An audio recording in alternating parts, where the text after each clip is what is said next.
Okay, Robbie. All right. Looks like we'll start off here with Kai Carlin. Go ahead, Kai. Hey, Coach. I wanted to actually get the perspective of excuse me, not Doc, Tobias Harris on the final play there. Which one? You mean The one that he the final defensive play or the two free throws? the two free throws. Yeah, it was great. He made a great cut. Randall knew he was kind of beat on it, and you could see him shove him. It's clearly a foul. There's a lot of good rule stuff tonight, and a lot of just horrendous execution by us tonight. So it's good when you win these games. Film is a lot better when you're teaching. We made a lot of mistakes. I had to waste a timeout in the first timeout in overtime because I thought we had kind of lost our spirit. So it was one of those games, man. You just had to pull it out of them, and we did that tonight. Let's go to Marcus Hayes next. Hey, Doc. You've had a lot of different lineups to deal with over the last couple of weeks.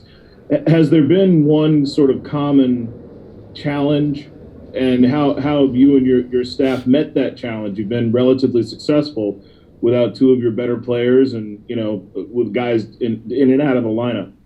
Yeah, I don't know. It's clearly a challenge when you have Ben and Joel out, Joel and Seth out.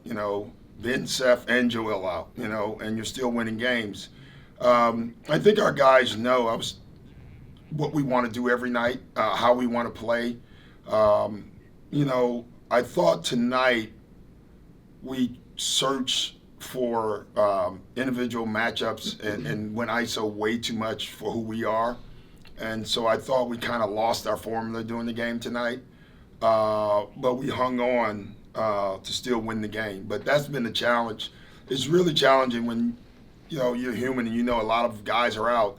And so you're on the floor, you start thinking, I can do more.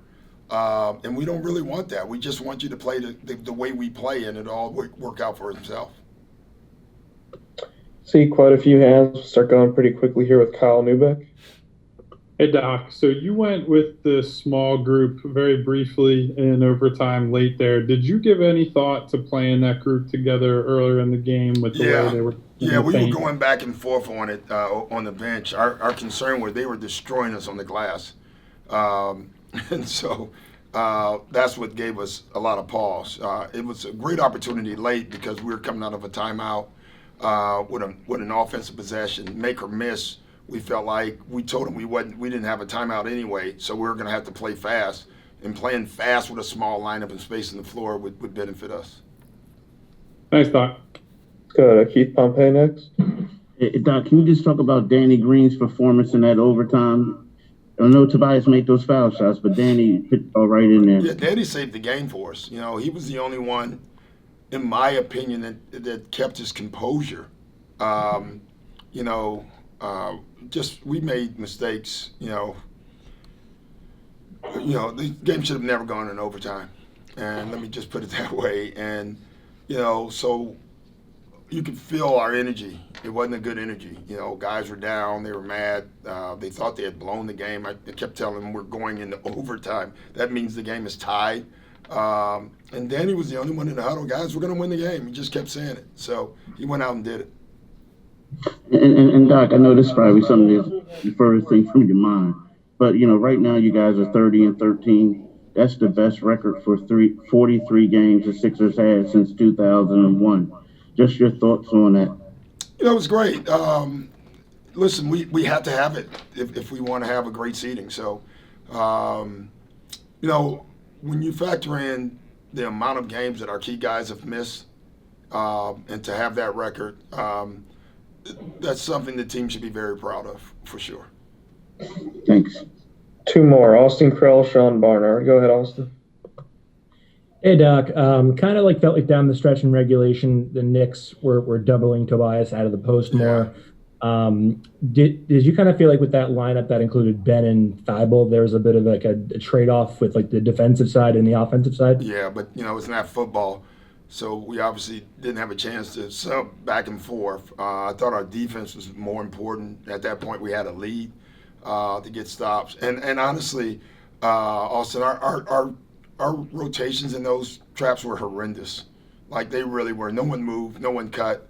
So I told our guys, they were very lucky that I got to go see Austin and my new grandbaby. I was in a very zen mood today. And, because this is one of those games that you don't know how many mistakes we made in the last 5 minutes of the game, last 30 seconds before overtime, first 3 minutes of overtime, and still won the game. That's the good thing. All right, last one to Sean. Hey, Doc. A tougher game for Ben tonight. Ended with 7 turnovers and struggled a bit. Do you think this is a credit to what the Knicks did to defend, or is there anything else that went into that? Yeah, you always got to give your opponent credit. You really do. You got to respect him. Tibbs is doing a great job. They're physical. They get into you. They have great active hands. So, some of that might have been Ben missed the game, had a couple of days off, but a lot of it was New York for sure. Thanks, Coach. Thanks, guys.